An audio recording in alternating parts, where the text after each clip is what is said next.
JBN, we keep you informed. I am Michelle Jones, and in the news, 2 men to face court on robbery and gun charges following separate incidents in St. Catherine. The police have arrested and charged 2 men following separate incidents in St. Catherine between November 2020 and March 2021.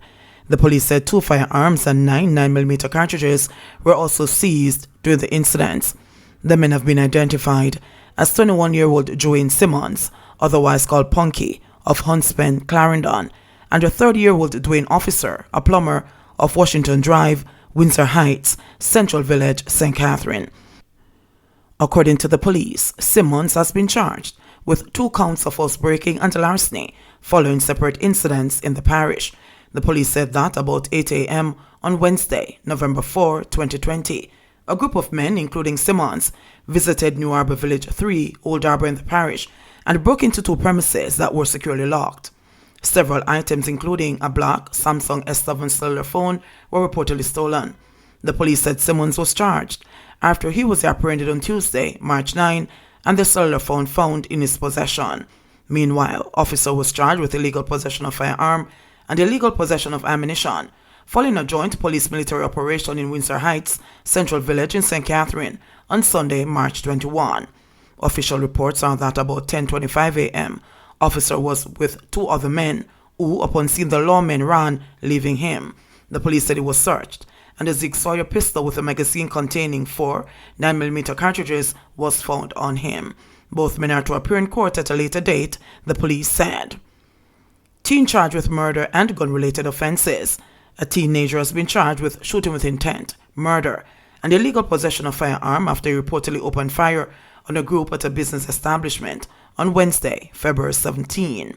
That is 38-year-old Lamarca Brown, otherwise called Lamarck, of James Street, Kingston. The police said that about 3:30 p.m., Brown was among a group sitting at a business establishment when they were approached by the teen, who opened gunfire, hitting Brown and 2 others several times. The police said the injured were taken to the hospital where they were admitted. However, Brown succumbed to his wounds on Friday, February 19. The police said the teen was arrested on Tuesday, March 23.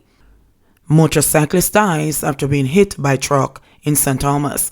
A motorcyclist in St. Thomas died on Wednesday after colliding with a truck along the Bull Bay Main Road. The deceased has been identified as 49-year-old Elijah Walters, a tailor of Johnstown in the parish. The police report that sometime after midday, Walters was driving his motorcycle behind 3 trucks in Bull Bay in a westerly direction. Upon passing the 3-Finger Jack monument in the area, he reportedly attempted to overtake the trucks. It is reported that he passed the first truck, and while attempting to overtake another, he came upon a motor vehicle heading in the opposite direction. Noticing the threat, Walters reportedly attempted to avoid a collision with the car, and in doing so hit the front of one of the trucks and fell from his bike. He was reportedly run over by the truck, killing him on the spot. The incident is the first road fatality recorded in St. Thomas since the start of 2021. Sparta gang warned as Tommy Lee gets 3 years for gun charge. Fresh on the heels of dancehall star Tommy Lee Sparta's 3-year imprisonment on gun charges, Superintendent Vernon Ellis, commanding officer for St. James, is warning members of the Sparta gang that their days are numbered. The artist, whose given name is Leroy Russell, was sentenced on Wednesday to 3 years for illegal possession of firearm and 2 years for illegal possession of ammunition. Justice Courtney Day, who handed down the sentence in the gun court section of the Supreme Court, ruled, however, that the sentences run concurrently. The 33-year-old flanker, St. James native, has had many brushes with the law over the past 5 years. He was arrested twice under the State of Public Emergency SOE for his alleged involvement with the flankers-based Sparta gang, and in relation to lottery scamming, proceedings were abandoned in both cases.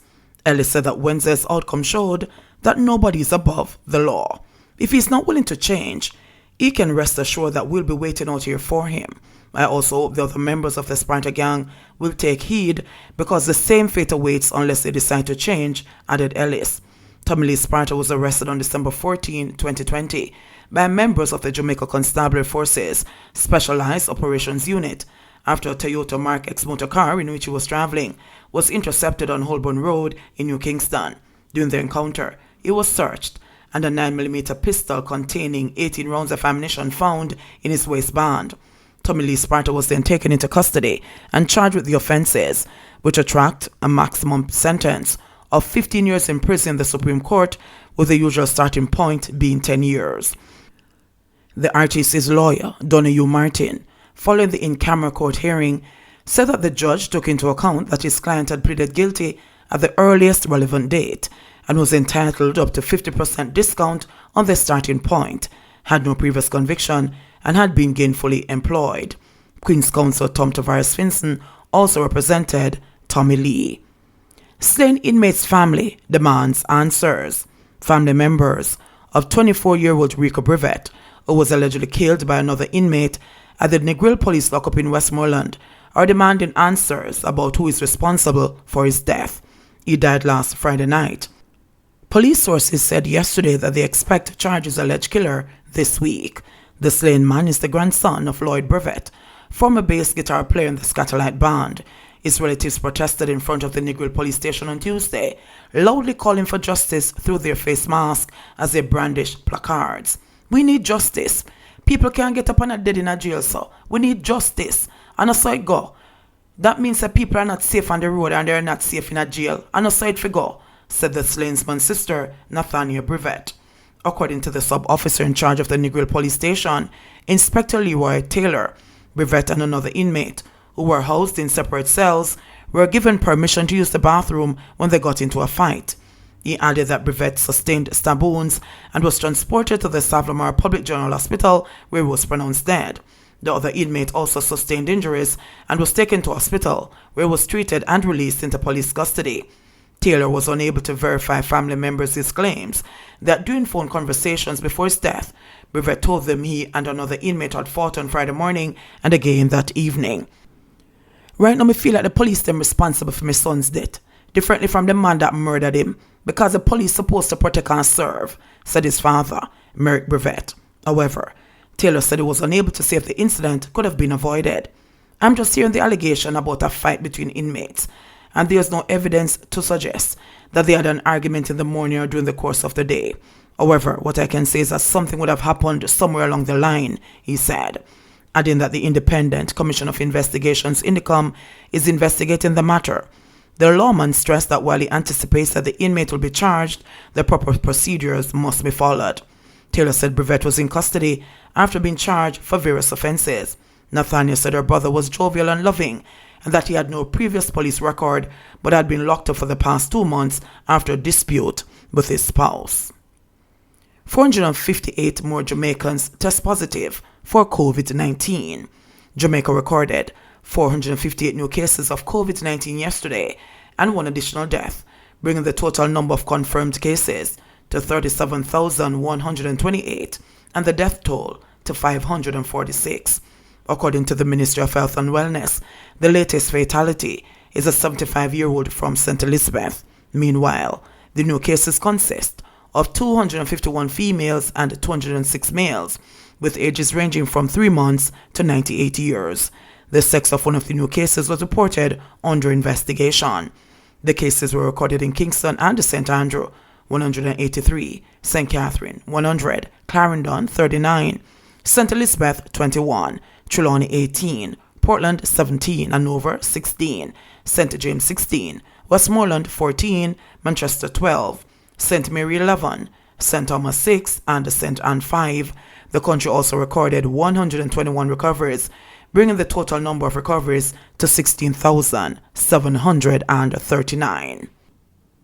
Over 26,000 Jamaicans received first dose of COVID-19 vaccine. A total of 26,512 Jamaicans, including Prime Minister Andrew Holness and Opposition Leader Mark Golding, have so far received their first dose of the Oxford AstraZeneca coronavirus COVID-19 vaccine. This is the first of 2 doses, with the next to be administered within another 8 to 12 weeks.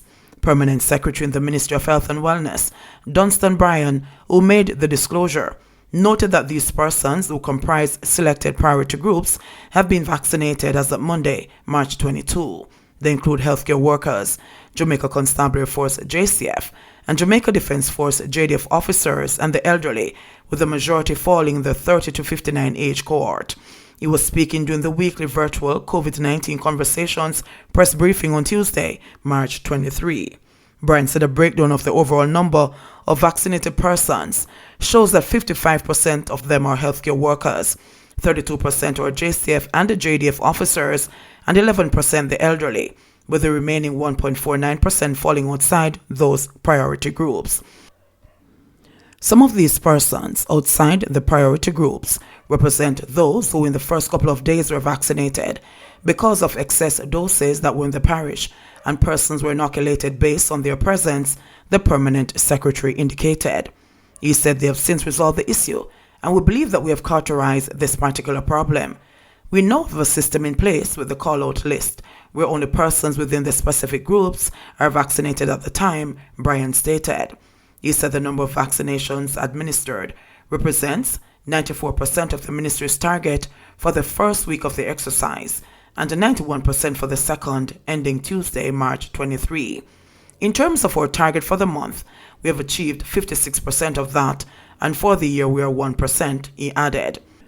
Brian pointed out that most of the persons vaccinated were from Kingston and St. Andrew and St. Catherine, noting that 60% of those individuals were females. For this week, March 22 to 28, focus is to be placed on vaccinated persons 75 years and older. The government has set a target to inoculate 65% of the population by March 31, 2022. JBN, we keep you informed. Please remember to subscribe, like, share, leave us a comment, and click the notification bell to receive our daily news items.